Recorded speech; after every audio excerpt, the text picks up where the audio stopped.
вечер, скъпи гости! Както всяка година, така и тази, чудото на Рождество Христово влиза в нашите домове. В тихата, свята нощ, целият християнски свят тържествува и възпява раждането на младенеца. Мислено следваме светлината на изгряващата чудна звезда и извървяваме пътя до Вифлеемската пещера, за да зърнем Божия син и му принесем скъпи дарове, смирение, преклонение и обич.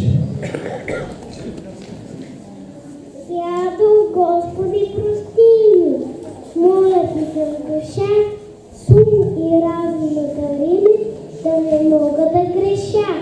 Дай на мама, дай на тате, здраве, сила и живот, мир, любов на всички братя и добро на наш народ. Браво!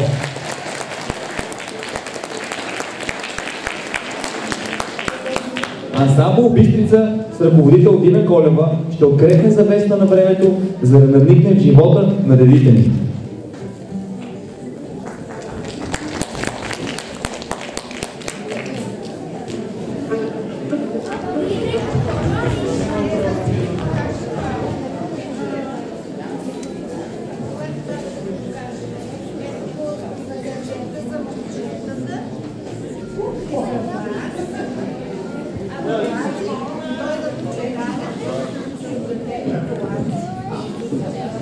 Какви песни пеят коледарите?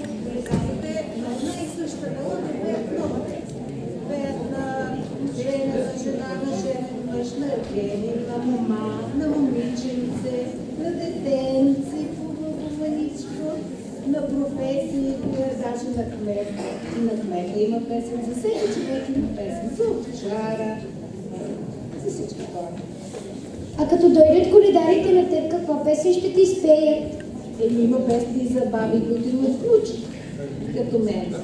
На мене ще ми пеят: разплака се мало дете, баба дете отешваше. Мълчи, мълчи, мило дете, не буди се, мила майка. Мене чекат дълги други, а Божи гробче да иде. И там язи, че донесем света вода от Йордана. На детата, че донесем храница.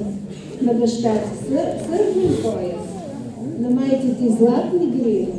Тебе, внуче, ще донесе златно кръстче за шия.